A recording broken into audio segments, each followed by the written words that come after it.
முருகா சரணம். நாவில் சரஸ்வதி நற்றுணையாக காக்க காக்க கனகவேல் காக்க. எல்லோருக்கும் வணக்கம். நான் அனிதா பேசுகிறேன் யூகேலேருந்து. நான் நல்லா இருக்கேன். நீங்கள் எல்லோரும் எப்படி இருக்கீங்க? முருகப்பெருமானோட பல திருவிளையாடல்கள் அதில் இன்றைக்கி 2 திருவிளையாடல் நம்ம பார்க்க போகிறோம். நம்ம சேனலுக்கு நீங்கள் புதுசாக இருந்தால் மறக்காமல் சப்ஸ்கிரைப் பண்ணிக்கோங்க. முருகப்பெருமானை பிடிக்காதவங்களுக்கும் பிடிக்க வைக்கும் அனைத்து வீடியோக்களும் உங்கள் வாழ்க்கையை பயனுள்ள வகையில் மாற்றக்கூடிய முக்கியமான வீடியோக்கள் எல்லாமே நம்ம பார்த்துட்டு வரோம். ஒவ்வொரு வீடியோவும் பார்த்து பார்த்து பல விதமாக யோசித்து அதுக்கப்புறம் தான் நான் அந்த வீடியோவே நான் மேக் பண்ணுறேன். அதனால் எதையும் மிஸ் பண்ணிடாதீங்க. வீடியோவுக்கு ஒரு லைக் பண்ணிக்கோங்க. இன்னொரு தடவை மறக்காமல் சப்ஸ்கிரைப் பண்ணிவிட்டு நம்ம வீடியோவை ஸ்டார்ட் பண்ணலாம். இப்போது நம்ம இன்றைக்கி 2 இது பார்க்க போகிறோம் அப்படின்னு சொல்லியிருந்தேன். என்னென்னா ஸ்டோரி என்னென்னா, இந்த வாரம் நான் ஒரு வீடியோ போட்டிருந்தேன். உருகாதவர்களையும் உருக வைக்கும் முருகப்பெருமான் செய்த அதிசயம் அப்படின்னு சொல்லிட்டு ஒரு வீடியோ போட்டிருந்தேன். நிறைய பேர் நீங்கள் பார்த்துருப்பீங்க. அது என்னென்னா, ஒரு சகோதரிக்கு நிற்காமல் 34 நாள் ப்ளீடிங் போய் முருகப்பெருமானோட அபிஷேகம் பண்ண அந்த பாலை குடித்து அந்த நிமிஷத்தில் அது நின்று, அதுக்கு பின்னாடி என்ன காரணம் அப்படி என்ன காரணத்துக்காக அவங்களுக்கு 34 நாள் அப்படி இருந்தது அப்படிங்கிறதையும் நான் சொல்லியிருந்தேன். இப்போது என்ன ஆச்சரியம் அப்படின்னா, இது நிஜமாக இது கேட்டதுக்கப்புறம் இது என்ன திருவிளையாடல், இது என்ன, எப்படி நம்மளை சுற்றி இப்படியெல்லாம் நடக்குது, இது மாதிரி எவ்வளோ விஷயம் நம்ம காதுக்கு வராமல் இருக்கும் அப்போது அப்படின்னு எனக்கு தோணுச்சுங்க.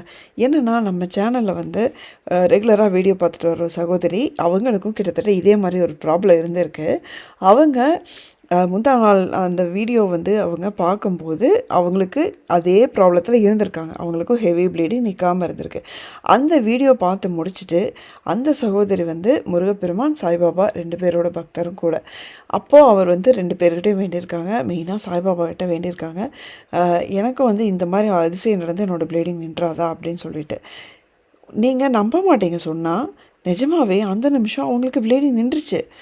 அவங்க எனக்கு ஆச்சரியமாக நேற்று எனக்கு மெசேஜ் பண்ணியிருந்தாங்க. எனக்கு நம்பவே முடியல சிஸ்டர், இந்த மாதிரி ஒரு வீடியோ பார்த்து அதில் இருந்து கூட நமக்கு ஒரு பிளெஸ்ஸிங் கிடைக்குமா அப்படின்னா எனக்கு ரொம்ப ஆச்சரியமாக இருக்குது அப்படின்னாங்க. அதை கேட்டு எனக்கும் அது ரொம்ப ரொம்ப ஆச்சரியமாக இருந்தது. ஏன்னா இதுக்கு முன்னாடி நம்ம சேனல் வீடியோ வச்சு சில அதிசயங்கள் நடந்திருக்குது, பாராயணம் வீடியோ வச்சு அதிசயங்கள் நிறைய நடந்திருக்கு, எல்லாமே பார்த்துருக்கோம். ஆனால் இந்த மாதிரி ஒரு விஷயம் நான் கனவுலையும் நினச்சே பார்க்கலைங்க. அதில் என்ன, எப்படி அந்த ஒரு சக்தி ஒரு வீடியோ கிடைக்குது, இல்லை அது எப்படி, எனக்கு சத்தியமாக எனக்கு புரியவே இல்லை நிஜமாகவே. பட் இது ஒரு மிகப்பெரிய ஒரு விஷயமாக நான் பார்க்குறேன். இப்போது அந்த 2வது சம்பவம் என்ன அப்படிங்கிறது பார்த்துடலாம். இது சகோதரி எனக்கு ஷேர் பண்ணவும் எனக்கு ரொம்ப ஆச்சரியப்பட்டேன். இது இவ்வளோ ஓப்பனாக பப்ளிக்காக என்கிட்ட ஷேர் பண்ணுறாங்களே அப்படின்னு. அவங்க இது எல்லாருக்கும் சொல்லுங்கள் அப்படிங்கும்போது எனக்கு இன்னும் ஒரு அதிர்ச்சியாக இருந்தது. என்னங்க இது கொஞ்சம் சென்சிட்டிவ், ஒரு ரொம்ப ப்ரைவசியான ஒரு இன்ஃபர்மேஷன், இதை எப்படி நீங்கள் வெளியே சொல்லலாங்கிறீங்க அப்படின்னா, இல்லைங்க முருகன் இருக்காரா இல்லையா, நம்ம பிரச்சனைக்கெல்லாம் ஒரு சொல்யூஷன் கிடைக்குமா இல்லையான்னு சொல்லிட்டு பல லட்சக்கணக்கான பேர் வெளியே தவிச்சிட்ருக்காங்க. அவங்களுக்கு இதை சொல்லும்போது கண்டிப்பாக ஒரு நம்பிக்கை பிறக்கும், அதனால் நீங்கள் கண்டிப்பாக சொல்லுங்கள் அப்படின்னாங்க. அவங்களுக்கு எனக்கு ரொம்ப ஆச்சரியமாக இருந்தது இதை எல்லாருக்கும் அவங்க சொல்ல சொன்னதே.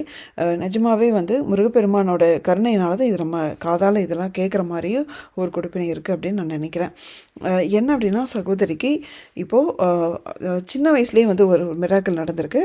அது என்னங்கிறது ஒரு சுருக்கமாக பார்த்துடலாம்.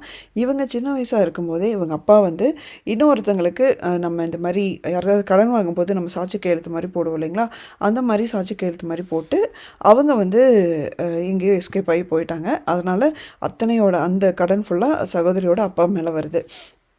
அது தாங்க முடியாத அளவுக்கு தலைக்கு மேலே போகிற கடன். அதனால் அவங்களுக்கு என்ன பண்ணுறதுனே தெரியாமல் ஒரு கட்டத்தில் அவங்க தற்கொலை பண்ணிக்கலாம் அப்படின்ட்டு ஒரு முடிவுக்கு வராங்க. அப்போது அவங்க சகோதரியோட அம்மா தான் இருந்துட்டு, இல்லை இந்த முடிவை நீங்கள் எடுக்கவே கூடாது, ஏன்னா முருகன் நம்ம கூட இருக்கும்போது நம்ம எதுக்குமே கவலைப்படக்கூடாது அப்படின்னு சொல்லி முருகப்பெருமானை வேண்டிட்டு கொஞ்சம் கொஞ்சமாக அந்த சூழ்நிலையிலேருந்து வெளியே வந்திருக்காங்க. அது அவங்க லைஃபையே புரட்டி போட்ட ஒரு சம்பவம் அப்படின்னு சகோதரி சொல்கிறாங்க. அப்போ இருந்தே இவங்க முருகப்பெருமானோட தீவிர பக்தராக இருந்திருக்காங்க. கிட்டத்தட்ட 18 வயசுலேருந்தே இவங்க செவ்வாய்க்கிழமையும் சஷ்டி விரதமும் ஃபாலோ பண்ணிகிட்ருக்காங்க இப்போ வரைக்கும். இப்போது சகோதரி கல்யாணம் ஆகி குழந்தைகளோட வெளிநாட்டில் ஒரு நாட்டில் இருக்காங்க, ஒரு கல்ஃப் கண்ட்ரியில் தான் இருக்காங்க. அப்போது அவங்க வாழ்க்கை நல்லபடியாக போயிட்டு இருந்திருக்கு. அவங்க முருகப்பெருமானோட பக்தராகவும் இருந்திருக்காங்க. அப்போது எதிர்பாராத விதமாக ஒவ்வொருத்தங்க லைஃப்லேயும் சில சமயம் இந்த மாதிரி சில தடுமாற்றங்கள் வரும் இல்லையா, அது மாதிரி சகோதரிக்கு ஒரு ஆண் நண்பர் அவங்களுக்கு இருந்திருக்காங்க கல்ஃப் கல்ஃப் கண்ட்ரியில். அவங்களும் தமிழ் பேசுகிறவங்க தான். அவங்க கூட வந்து ரொம்ப ஒரு ஃப்ரெண்ட்லியாக இருக்கும்போது என்னாச்சு, ஒரு சிறிய தடுமாற்றம் வந்து அவங்களோட வந்து இவங்க கொஞ்சம் வேறு வித மாதிரி பழகிற மாதிரி ஒரு சூழ்நிலை ஆயிடுது. அப்போது அந்த சம்மந்தப்பட்ட அந்த நபர் வந்து அவங்களுடைய கேரக்டர் வந்து சரிவர இவங்களுக்கு புரியல. அவங்க எந்த அளவுக்கு ஒரு மோசமானவங்களாக இருப்பாங்க அப்படிங்கிறதும் இவங்களுக்கு புரியல. இது வந்து நம்ம லைஃப்பில் வந்து நிறைய பேருக்கு இது மாதிரி நடக்கும். இந்த தடுமாற்றமும் சரி, இது மாதிரி வந்து சில பேருடைய உண்மையான முகம் தெரியாமல் நம்ம ஏமாறுறதும் சரி, நம்ம நிறைய பேருக்கு வெவ்வேறு விதமாக வெவ்வேறு காலகட்டத்தில் நமக்கு நடந்திருக்கும். அது மாதிரி சகோதரிக்கு என்ன ஒரு நேரமோ இல்லை அவரோட கர்மா எப்படி வேலை செஞ்சதுன்னு தெரியல, அவங்களுக்கு இந்த மாதிரி ஒரு தடுமாற்றம் நடந்து விட்டது. இப்போது அவங்களுக்கு என்ன ஆகுது, ஒரு ஸ்டேஜில் வந்து அவங்க உணர்ந்துடுறாங்க, இது நம்ம வந்து நம்ம பண்ணுறது வந்து ரொம்ப தப்பு, இது வந்து உடனடியாக வந்து நம்ம இதுலேருந்து வெளியே வரணும் அப்படின்னு சொல்லி இவங்க மனசார முருகன்கிட்டையும் மன்னிப்பு கேட்டுட்டு ரொம்ப கில்ட்டாக ஃபீல் பண்ணி உடனே அதுலேருந்து வெளியே வராக்கு முயற்சி பண்ணுறாங்க. அப்போ தான் தெரியுது, அந்த சம்மந்தப்பட்ட அந்த நபர் வந்து இவங்க நினச்ச மாதிரி கிடையாது. இவங்க வந்து அந்த குறுகிய காலகட்டத்தில் சில சமயம் நம்ம கேஷுவலாக பண்ண அந்த text message, WhatsApp message, photos, இந்த மாதிரி சில விஷயங்களை வந்து அவங்க பத்திரமா வச்சுட்டு அதை வச்சே அவங்க பிளாக்மெயில் பண்ணி சகோதரியை கண்டினியூஸாக அந்த ஒரு வேண்டாத அந்த ஃப்ரெண்ட்ஷிப்பில் இருக்க வைக்க முடிஞ்ச அளவுக்கு முயற்சி பண்ணுறாங்க. இப்போ தான் வந்து சகோதரிக்கு புரியுது எவ்வளோ பெரிய தப்பு அவங்க பண்ணியிருக்காங்க, எவ்வளோ பெரிய வந்து மோசமான ஆள்கிட்ட அவங்க மாட்டியிருக்காங்க அப்படிங்கிறது அப்போ புரியுது. அப்போ வந்து அவங்களுக்கு எவ்வளோ ஸ்ட்ரெஸ் இருக்கும் அப்படின்னு நம்ம நினச்சி பார்த்துக்கலாம். ஏன்னா கணவன், குழந்தைகள் எல்லாம் இவங்க வந்து மிகுந்த ஒரு அன்பான குடும்பத்தை, அந்த குடும்பத்தை எக்காரணத்தை கொண்டும் விட முடியாமல் வந்து ஒரு அழகான ஒரு குடும்பத்தில் இருக்கும்போது இந்த மாதிரி ஒரு தொல்லை வந்து இருக்குது அப்படின்னா அவங்க வந்து மிக மிக அதிகமான ஒரு ஸ்ட்ரெஸ்ஸுக்கு போயிருக்காங்க. அப்போ முருகப்பெருமான் காலடி தான் பிடிச்சிருக்காங்க.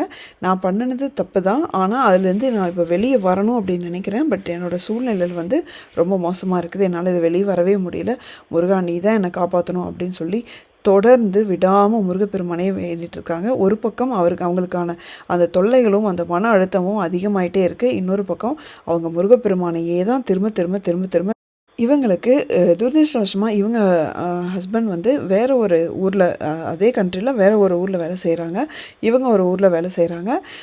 அது வந்து அந்த அந்த நபருக்கு, அந்த சம்மந்தப்பட்ட அந்த நபருக்கு ரொம்ப வசதியாக போச்சு. ஸோ அவங்க வந்து இது பிளாக்மெயில் பண்ணியே வந்து இவங்கள ஒரு ஃப்ரெண்ட்ஷிப்பில் இருக்க வைக்க முயற்சி பண்ணிட்டே இருக்காங்க. இந்த சமயத்தில் முருகப்பெருமான் ஒரு சிறிதளவு ஒரு கடைக்கண் பார்வை பட்டதுனால என்னவோ தெரியல, அவங்களுக்கு எதிர்பார்க்காத விதமாக சம்மந்தமே இல்லாமல் திடீர்னு அந்த சம்மந்தப்பட்ட நபருக்கு அவருடைய வேலை போயிடுது. இப்போ வேலை போனதுனால அவரால் அந்த கண்ட்ரியில் இருக்க முடியல. ஸோ திரும்ப அவர் வந்து இந்தியாவுக்கே போகிற மாதிரி ஒரு சூழ்நிலை வந்துருச்சு. அப்போ தான் சகோதரிக்கு புரியுது, நல்லா அவர் இருந்த சுச்சுவேஷன், அந்த பொசிஷனில் இருந்து அவர் வேலை போகிறதுக்கான வாய்ப்பே கிடையாது. இப்போது இந்த மாதிரி வேலை போய் அவர் ஊருக்கு போயிருக்காரு அப்படின்னா கண்டிப்பாக இது முருகனுடைய வேலை தான் அப்படின்னு சொல்லிட்டு அவங்க ஒரு சந்தோஷப்பட்டிருக்காங்க. ஆனால் அவங்க சந்தோஷம் வந்து ஒரு பெர்மனெண்ட்டாக நினைக்கல. ஏன்னா இந்த ஊருக்கு போனதுக்கப்புறமா கூட நான் வந்து இந்த மெசேஜு, இந்த ஃபோட்டோஸ் இதெல்லாத்தையும் வந்து நான் வெளியே வந்து லீக் பண்ணுவேன் அப்படின்னு சொல்லிட்டு தொடர்ச்சியாக திரும்பியும் அவங்க தொல்லை கொடுத்துட்டே இருந்திருக்காங்க. இவங்களுக்கு என்ன பண்ணுறதுனே தெரியல. ஒரு ஸ்டேஜில் வந்து ஏன்னா இந்த மாதிரி விஷயங்களை நீங்கள் யாருக்கிட்டேயும் வீட்லேயோ ரிலேட்டிவ்ஸ்கிட்டேயோ யாருக்கிட்டேயும் சொல்லவே முடியாது. ஏன்னா இதனால் வந்து போகிறது நம்மளுடைய மானம் மட்டும் கிடையாது, குடும்ப வாழ்க்கையே, குழந்தைகள் எதிர்காலம் இப்படி எல்லாமே பாதிக்கும். அப்படிங்கிறனால சகோதரிக்கு என்ன பண்ணுறதுனே தெரியல. அந்த மாதிரி சமயத்தில் அவங்களுக்கு இருந்த ஒரே ஆள் கூட இருந்தது முருகன் மட்டுமே. அவங்க முருகப்பெருமானையே தான் வந்து தொடர்ச்சியாக வேண்டிக்கிட்டே இருந்திருக்காங்க. நீ தான் எனக்கு இதுலேருந்து காப்பாற்றணும், எனக்கு வேறு ஆளே கிடையாது, நான் யார்கிட்ட போய் இதை சொல்ல முடியும் அப்படின்னு சொல்லிட்டு முருகப்பெருமானை திரும்ப திரும்ப திரும்ப திரும்ப வேண்டிகிட்டு இருந்திருக்காங்க. ஏன்னா அந்த சம்மந்தப்பட்ட அந்த நபர் வந்து ரொம்ப அவருடைய கொடூர முகத்தை வந்து இவங்களுக்கு காட்டுற மாதிரி ஆகுது. எந்த அளவுக்கு வந்து இப்போ சினிமாவில் ஒரு வில்லன் வந்து எந்த அளவுக்கு வந்து பண்ணுவாங்களோ அந்த அளவுக்கு வந்து மோசமான ஒரு பிளாக்மெயிலிங் வந்து பண்ணிகிட்டு இருந்திருக்காங்க. இப்போது சகோதரிக்கு அவங்களுடைய கேரக்டர் வந்து நல்லாவே தெரிஞ்சிருச்சு. சரி, இப்போதைக்கு இதுக்கான விடிவு காலம் நமக்கு எப்போ கிடைக்கும்னு தெரியல அப்படின்னு சொல்லிட்டு அவங்க ரொம்ப ஒரு மன போராட்டத்தில் இருந்தபோது தான் மகாகந்த சஷ்டி வருது 2024 நவம்பரில்.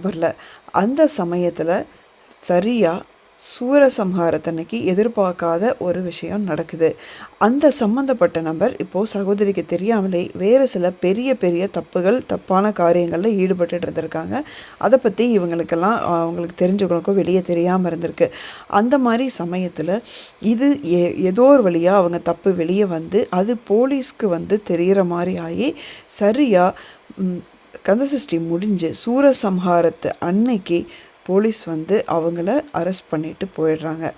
ஒரு பெரிய தப்பில் அவங்க மாட்டி அவங்க கைது செய்யப்படுறாங்க. இது வந்து சகோதரிக்கு மிகப்பெரிய அதிர்ச்சி. ஒரு பக்கம் என்னென்னா இது இவ்வளோ மோசமானவங்க அப்படிங்கிறத விட இவங்களுக்கு தொல்லை கொடுத்துட்டு இருந்த அந்த சூரன் அப்படிங்கிற அந்த அரக்கனை வந்து கரெக்டாக சூரசம்ஹாரத்தன்னைக்கு வந்து போலீஸ் பிடிச்சிட்டு போகும். இவங்களுக்கு நல்ல மிகப்பெரிய ஒரு விஷயம் புலப்படுது. இது முருகனோட திருவிளையாடல் தான் அப்படிங்கிறது. அவங்க இவ்வளோ வருஷமாக வந்து வச்சுருந்த அந்த நம்பிக்கைக்கு காலகட்டத்தில் ஒரு தடுமாற்றம் நடந்தாலும் அவங்க முருகன்கிட்ட போய் அந்த தவறை உணர்ந்து அதுலேருந்து வெளியே கொண்டு வரணும்னு சொல்லி முருகன்கிட்ட சரணடைஞ்சதுக்கு ஒரே பலனாக இந்த ஒரு சம்பவம் சரியாக சூரசம்ஹாரத்தன்னைக்கு முருகப்பெருமான் நடத்தி கொடுத்துருக்காரு. இது மட்டும் இல்லை, சகோதரிக்கு என்ன அப்படின்னா அது இருந்தாலும் அவர்கிட்ட இருக்கிற அந்த வாட்ஸ்அப் மெசேஜ் ஃபோட்டோஸ் இதெல்லாம் இன்னும் இருக்கே அப்படிங்கிற அந்த பயம் அவங்களுக்கு இன்னும் இருக்குது. அப்போது இவங்களுக்கு என்னென்னா எதிர்பாராத விதமாக இவங்களுடைய ஒரு ஃப்ரெண்டு ஒரு நண்பர் வந்து லாயராக இருக்காங்க. அவங்க வழியாக அவங்களுடைய ஃபோனில் இருக்கிற எல்லா இதையும் வந்து எரேஸ் பண்ணுறது எல்லா மெசேஜ் அண்ட் இதெல்லாம் ஃபோட்டோஸ் எல்லாம் வந்து டெலீட் பண்ணுறதுக்கு அதுக்கான உதவி வந்து கிடைக்குது. அதுவும் வந்து க்ளீனாக பண்ண முடியுது. அப்போ வந்து இவங்களுக்கு வந்து ஒரு நிம்மதி இருந்தாலும் முருகப்பெருமான் ஒரு விஷயத்தை உணர்த்துறாரு. இங்கே தான் வந்து ஒரு விஷயம் வந்து நம்ம என்ன தான் ஒரு தவறு பண்ணிட்டாலும் அது எப்படி முடியுதுன்னு பாருங்களேன். முருகப்பெருமான் ஒரு நாளைக்கு அவங்களுக்கு மனசில் ஒரு மனசாட்சியாக வந்து என்ன உணர்த்திருக்காருன்னா இது வந்து உன்னோட வீட்டுக்காரங்கிட்ட உன்னோட ஹஸ்பண்ட் கிட்ட இதை சொல்லி மன்னிப்பு கேட்டு அதுதான் உனக்கு நல்லது அப்படின்னு சொல்லியிருக்கு. சகோதரிக்கு அது நல்லா புரியுது. அது முருகப்பெருமானோட குரல் இவங்களுக்காக உணர்த்தினதுங்க அது நல்லா புரியுது. அதனால் அவங்க வந்து துணிஞ்சு அவங்க ஹஸ்பண்ட் கிட்ட வந்து சொல்லிட்டாங்க. அவங்ககிட்ட சொல்லி அவரும் அவங்கள மன்னித்து அவங்கள புரிஞ்சுக்கிட்டு இந்த பிரச்சனையிலேருந்து முழுசாக வெளிவரத்துக்கு அவரும் உதவி பண்ணியிருக்காரு. இது வந்து என்ன அப்படின்னு ரொம்ப ஆச்சரியமாக இருக்குது. அதாவது என்னென்னா அவங்க ரொம்ப பயந்ததே என்று அது என்னதான் அந்த தடுமாற்றம் ஒரு சிறிய காலகட்டம் அப்படின்னாலும் அதை வந்து இந்த என்ன சொல்கிறது இவ்வளோ பெரிய பிரச்சனையை நீங்கள் ஒரு ஹஸ்பண்ட் கிட்ட சொல்லும்போது அந்த ரியாக்ஷன் எப்படி வேணால் இருக்கலாம்.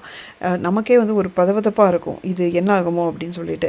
ஆனால் அவர் மனசு இப்படி அந்த மன்னிச்சு ஏற்று அவங்கள வந்து கம்ப்ளீட்டாக அதுலேருந்து வெளியே கொண்டு வந்து இப்போது அவங்க ரொம்ப ரொம்ப நல்லா இருக்காங்க. அவங்க எந்த ஒரு ப்ராப்ளம் இல்லாமல் அவங்க லைஃப் இப்போ ஸ்மூத்தாக போயிட்டுருக்கு.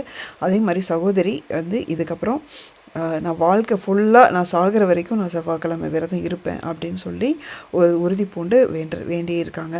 அதாவது என்ன அப்படின்னா ஏதோ ஒரு விஷயத்தில் வந்து நம்ம தப்பு பண்ணாத ஆட்களே இருக்க முடியாது. சில மாதிரி இந்த மாதிரி பெரிய அளவுலையோ சின்ன அளவுலையோ சில தப்புகள் பண்ணியிருப்போம். ஆனால் அந்த மொமெண்ட் வந்து நான் கர்மா வீடியோவில் கூட சொல்லியிருப்பேன். அந்த கர்மா வந்து அங்கேயே கரைய ஆரம்பிக்கும். நம்ம பண்ண தப்போட கர்மா வந்து நான் எப்போ உணர்றோமோ அப்போவே அது கரைய ஆரம்பிக்கும். அதுலேருந்து வெளியே வர்றதுக்காக எல்லா முயற்சியும் அதுவும் கடவுளோட துணையோடு எடுக்கும்போது எல்லா முயற்சியும் கண்டிப்பாக கடவுள் வந்து அதுக்கு உதவி புரிவார் அப்படிங்கிறது இது ஒரு மிகப்பெரிய எடுத்துக்காட்டு. அவங்களுடைய பாதத்தில் சரணாகதி அடைஞ்சிட்டிங்க அப்படின்னா உங்கள் தப்பு மன்னிக்கப்படும். கண்டிப்பாக நீங்கள் அதை வெளியே வர்றதுக்காக எல்லா உதவிகளும் கண்டிப்பாக அந்த கடவுள் உங்களுக்கு அருள் புரிவார் அப்படிங்கிறது எந்த ஒரு சந்தேகமே கிடையாது. இது வந்து ரொம்ப நம்ம இது வரைக்கும் சேனலில் பார்க்காத இந்த மாதிரி ஒரு சம்பவம் நம்ம பார்த்ததே கிடையாது. இன்றைக்கி பார்த்துருக்கோம். அந்த சகோதரிக்கு ஃபஸ்ட்டு மிகப்பெரிய ஒரு நன்றி. இந்த மாதிரி ஒரு விஷயத்த வெளியே வந்து சொல்லி எல்லாருக்கும் நம்பிக்கை கொடுங்க அப்படின்னு சொன்னதுக்கு உண்மையாக ரொம்ப பெரிய மனசு அவங்களுக்கு. அது கூட முருகப்பெருமான் தான் வந்து சொல்ல வச்சுருக்காருன்னு எனக்கு தோணுது. கண்டிப்பாக நீங்கள் என்ன நினைக்கிறீங்க அப்படின்னு சொல்லிட்டு கமெண்ட்டில் போடுங்க. இந்த வீடியோ உங்களுக்கு பிடிச்சிருக்குன்னு நினைக்கிறேன். மறக்காமல் லைக் பண்ணிக்கோங்க. அடுத்த வீடியோவில் பார்க்குற வரைக்கும் முருகா சரணம்.